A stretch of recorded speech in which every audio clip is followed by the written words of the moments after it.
was a great win for our program. Haven't won a NCAA tournament games, I believe, since 2008, and quite the foe in Drake. A really competitive game, and we were able to outlast them there. And then we've got a tremendous opponent tomorrow. We got Iowa State, who won the Big 12 and one number 1, number 2 defensive team in the country. So we'll have to do a good job taking care of the ball and handling their defensive pressure. Thank you. Questions? Right there. How good was Yaki defensively against DeVries? Please identify yourself. Yaki was tremendous. I think it's probably gone understated how much he impacted that game and just making DeVries work. And I think DeVries is a really good player. And Andre hit a big 3 for us, but really where he did his work and just wearing them down. They kind of wore down each other, but that was to our advantage.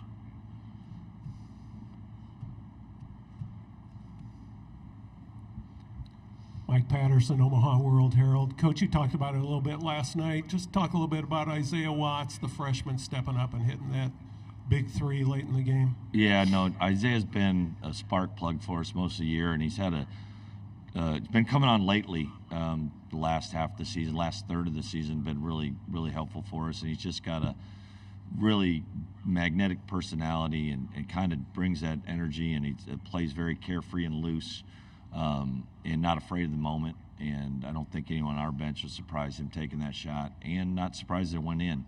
And he had a rough go in the conference tournament for whatever reason that was out of character, and he really bounced back this week. And they're small, quick, bothered us, so we had to match up a little bit. And his 22 minutes were awesome for us, so that was a big shot, to say the least.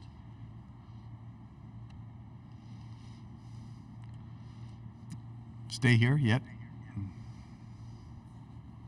Coach, follow up. Drake had more fans here last night. Iowa State's going to have even more fans tomorrow night. Is that something you can feed off of in some way? I don't know, feed off of, but we have some experience a little bit playing down in Tucson. And I was a little surprised, to be honest, last night. Normally in an NCAA tournament, you're not worried about being able to coach your guys because it's usually a neutral kind of vacuum, but it was loud in there. I just couldn't hear, and probably Creighton has a great home. I know why they have a home court advantage. It's hard, so it'll be a road game, no secret there. So we gotta have to have a little chip. They sent us out here to the Midwest, which been very hospitable. I found out what a runza is. Am I saying that right? Incredible sandwich. I want to get that on record. It's almost like a Midwest Philly cheesesteak. So put that out there. They tell you eat them with mustard. I would have thought ketchup, but anyway, I forgot the question.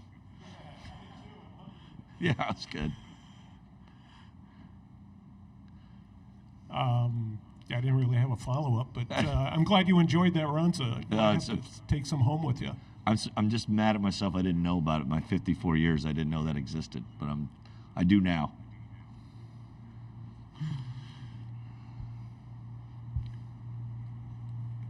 Hey, Matt.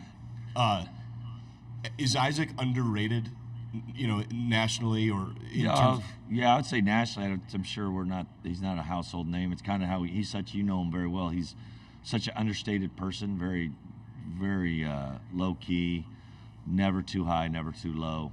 And he has that ability to take over a game and he's just hard cover, man. And he's not afraid of that pressure and take it on his shoulders. And, to keep advancing, you need some guys who really step up and play, maybe punch above their weight class and step up in the moments. And your stars have to play well, and he's definitely one of ours.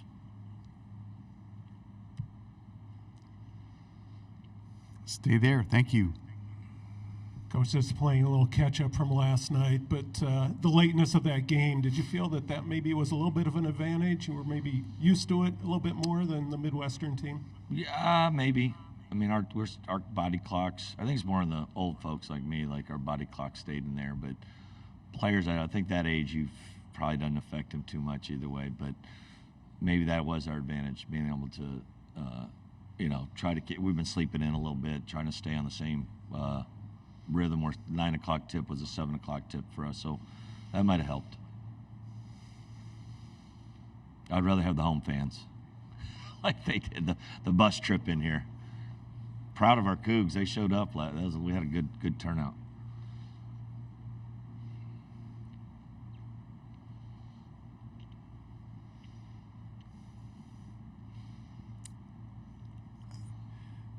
Need the mic? Yeah, here we go. Kyle, I think 3 out of your last 4 games have been these kind of slower offensive games. Obviously, we'd rather score a little easier, but what's your comfort level playing that style, and how do you make that work tomorrow? Well, against some of those opponents, it's been to our advantage, like a Colorado and Washington, and you don't kind of want to. We'd rather wrestle with them, than some of those speedy teams. But I thought actually last night would be a little more up and down. And probably Iowa State, it will be lower scoring if we take care of the ball. If we don't, if they turn us over, which is what they're good at, then they'll get up and down a little bit. So we'll take our shots at them too and our advantages, but we'll see. I don't think. And it's not. They really don't run as much off transition, off misses as they do. They just turn you over and just get numbers.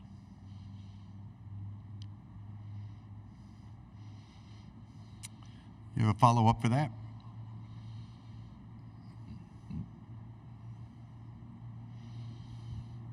And then I'm curious how Isaac kind of fits into that. Obviously, I feel it feels like that's kind of his style anyway.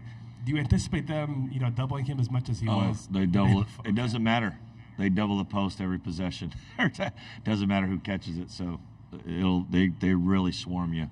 They're almost like a really athletic, quick Tony Bennett team where they double the post every time. So it doesn't matter who catches it. So it'll be hard.